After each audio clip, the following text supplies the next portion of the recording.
If you're seeing this video, that means that you're struggling at taking notes at school, university, or at home, and you need tips or advice from someone else.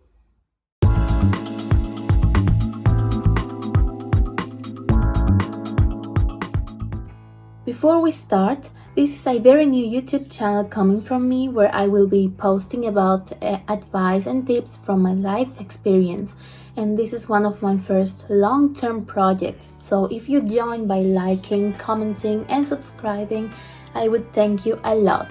Now we come to the actual topic of the video. I will be giving you an example with my chemistry notes.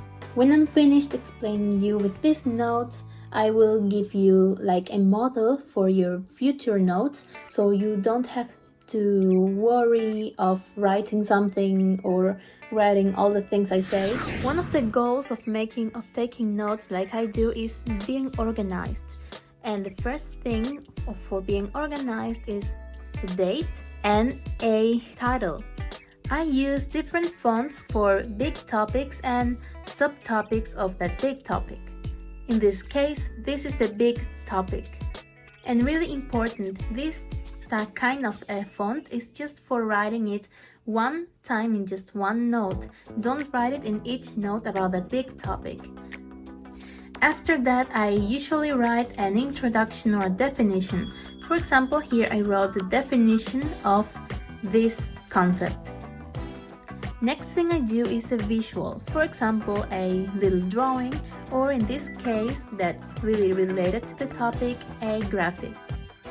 But not just a graphic with pencil, but with colors and markers for examples. Then I write some other facts related to this visual. For example, here I wrote the differences between the speed between two moments and in just one moment.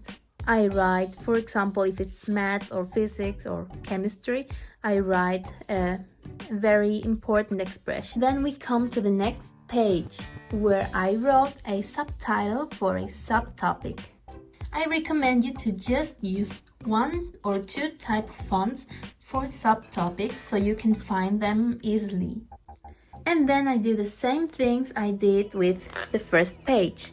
Here I wrote some kind of introduction with a definition of this theory, and then I made a visual. These are the next pages about that topic, about that big topic, and it's the same principle as other pages.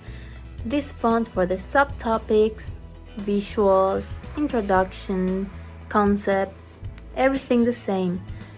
And another tip for you is highlighting the most important definitions or expressions, mathematical expressions, so you can find them easily and you can remember them. Of course, drawing things or making visuals for subjects like English or history is a bit harder than chemistry or physics or maths, but you can still do it.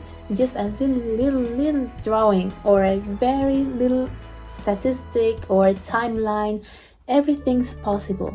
Here is a model for you to screenshot and do your notes like that.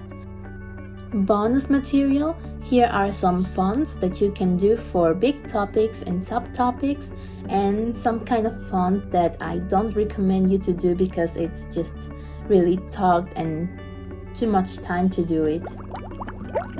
And here are some other bonus tips that I give you. Firstly, I recommend you strongly to use one color for each subject. Secondly, I recommend you to highlight with text markers the most important words, definitions, keywords, you can call them like that. That will help you remember everything better. Thirdly, I recommend you to use text boxes like squares or circles or rectangles, or even a drawing can be a text box.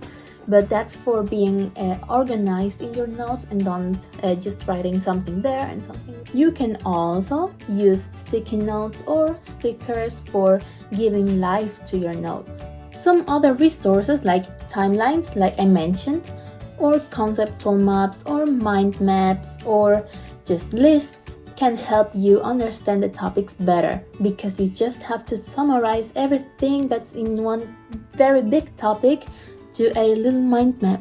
And of course, if you cannot do the notes beautiful in class, I recommend you to do like a draft in class with the most important informations, and then at home write everything in another sheet of paper or in another notebook more beautifully.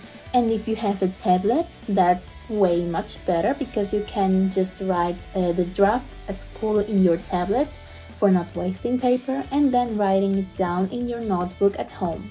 I hope this video helped you a lot, or somehow, a little bit at least. If that was so, then please let me know in the comments. Like I said, it will be really helpful for me from you to like and subscribe to my channel, and we see ourselves in the next video. Bye!